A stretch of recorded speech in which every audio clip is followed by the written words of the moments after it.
In August 2019, the Nigerian government announced the partial closure of land borders in the country and was further moved to a full closure in October.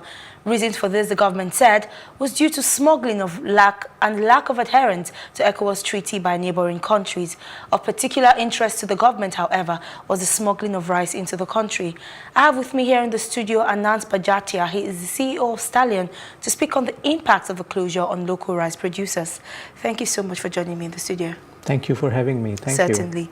All right, so I would like to know, from the perspective of a producer, prior to the closure, what was the experience like for producers such as your company? So prior to the closure, the procurement of paddy itself was very, very difficult, because the farmers were not very encouraged to produce paddy because there were no takers for the paddy, because the imported rice, the smuggled rice, was much cheaper than the local rice, So the imported rice at that time, we are talking, is selling at 12,000 naira per 50 kg bag, whereas the local rice is not even able to produce at around that price, right? So it was very difficult to compete with an imported rice, which people presume to be much better, long grains and all. So there was a lot of discontentment among farmers because of all this, and so the procurement itself of paddy was very difficult. So prior to border closure, the local rice was not able to compete with the imported rice, both on pricing and on quality perception that was there. And in terms of, in all honesty, in terms of quality, the locally produced rice, would you say that they are of higher quality and standard when compared to those that are being imported? And what's the quality check of those ones that are being imported anyway, if there is? See, so in terms of quality, it's a lot of perception also there, because the local rice tends to be more sticky, but it's very healthy. And I think we have to keep on working on these seeds that we are using to make it better. But in terms of quality, it would be wrong to say that one is better than other. Okay. The local rice is pretty good, we're more healthy, people do understand that now. So it's just the perception about that imported rice is more healthier or better than the local rice, which I don't agree to. And in terms of your production procedure there at Stallion, is everything done locally? 100% locally, 100% locally. So we are in touch with 40,000 farmers across 16 states in the country, where we are procuring paddy directly from the farmers. We are working directly with the cooperatives and the farmers, and we have collection centers across the country where we go and buy paddy from them, and then process them at our mill in Kano. It's one of the largest mills in the country in Kano, and we mill this paddy at our mill in Kano. 100%, all the rice that we are producing locally is 100% done locally. But now, when you take a look at what has happened post-border closure, what has been the effect on local rice producers in the country? I think it is it's a boon for them, because after the border closure, the demand for local paddy grew significantly, right? So the farmers had a very good reason to put a lot of investment in that. So there was a lot of paddy there in the market, right? And the paddy prices also went up because they were wanting to make money.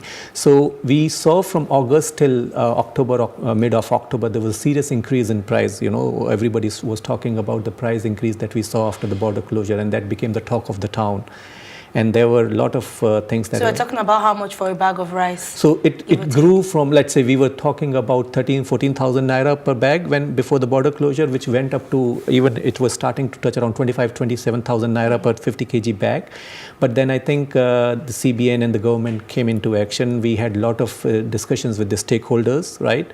And everybody, because the idea is it's a very good move to close the border. And it's a collective decision of a nation. Mm-hmm. We need to understand that it's not about just that close the border. This is important for the future of the nation, because how do we ensure that a country which can grow so much of paddy, which can grow its own rice, is having to import it?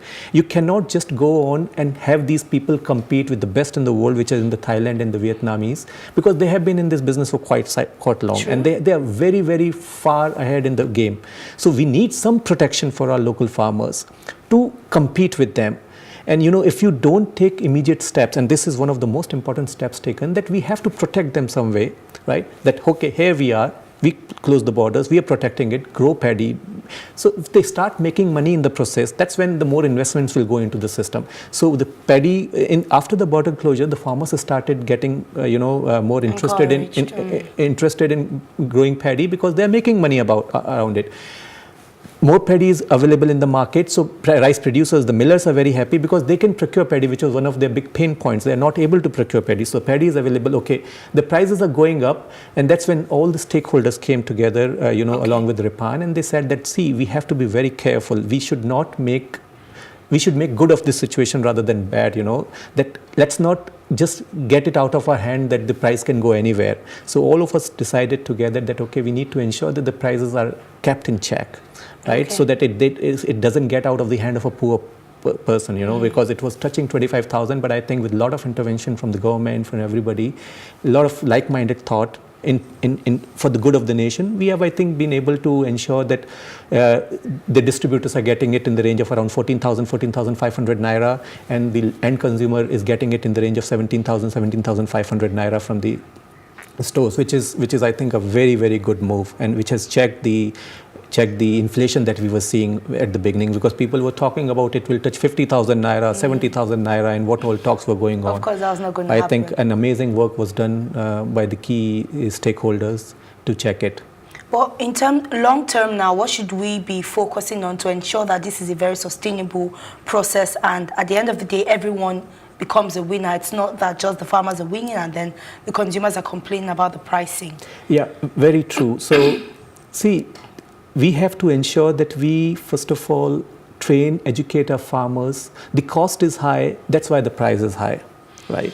Now, we have to see how we can better manage the logistics, how to get paddy from the farm to the milling centers. So a lot of work needs to be done on power sector, on logistics side, to ensure that the cost itself goes down, right? It's not about that they are making a lot of profit, but they need to make some money. Earlier they were maybe not making any money, that's why they were not growing. If they've started making money, that profit can go down if we are making better investments in logistics of the country, okay, in education of the farmers to use the better seeds. So we are working a lot with farmers. As Stallion, what we do is we're working with the farmers very closely, giving them right quality of seeds. Fantastic. Because a better seed is a better harvest, and also training them on irrigation and a lot of other things. So a lot of work is going on in that sector as well. But I think government has to step in terms of logistics, in terms of power that the farmers need, the millers need. So all those work has to be done on the infrastructure side to ensure that it becomes sustainable. Otherwise, border closure can work for some time, but it won't be sustainable if we don't take the time now to invest in the right, gain the confidence of the people. True. That we are here to find a solution, not to just do it for once and try and show it. So I think it's a long game, but I think it's very, very critical, and I don't want to mince my words on this, that it's going to be very, very difficult in the short term, right? But this is where farmers will gain a lot. They will get if they become more, richer in the process, they will have means to invest in power, in other things, and so that they will have better means to the bottlenecks that they are currently facing. So, and same way, millers will get more accustomed to the local rice. Now people are starting to eat local rice. They're saying, okay, that was their perception, but I like that you also mentioned that it's very healthy. Healthy, it's very healthy, and people are beginning to eat local rice. Earlier, people who had not tasted local rice are today eating it. So we have sold a lot of local rice. I think record local rice has been sold in the last 2-3 months. I think one challenge a lot of them usually have is the purity of the rice. They would say, oh, that sometimes you find sand. So what's been done? So yes, so now I think that's where the production efficiency and the quality matters. So a lot of our millers are, home growers, basically, like I would say, not that integrated plants are around 1.2 million tons in the country. Balance are cottage industries, right? So I think, again, a lot of education needs to be done. And I believe this is a process where once they start making money, then they will start investing in equipments and technology, and things will get better. We cannot expect them to do it right away. They will only do it when they see long-term future for them. When they know that, okay, this is here to stay, they will start making investments in better equipments, better technology to ensure that the quality of rice that is being milled is better. And finally, what should we be expecting in 2020? So I think 2020, I hope this border closure continues. Right? In the So honest.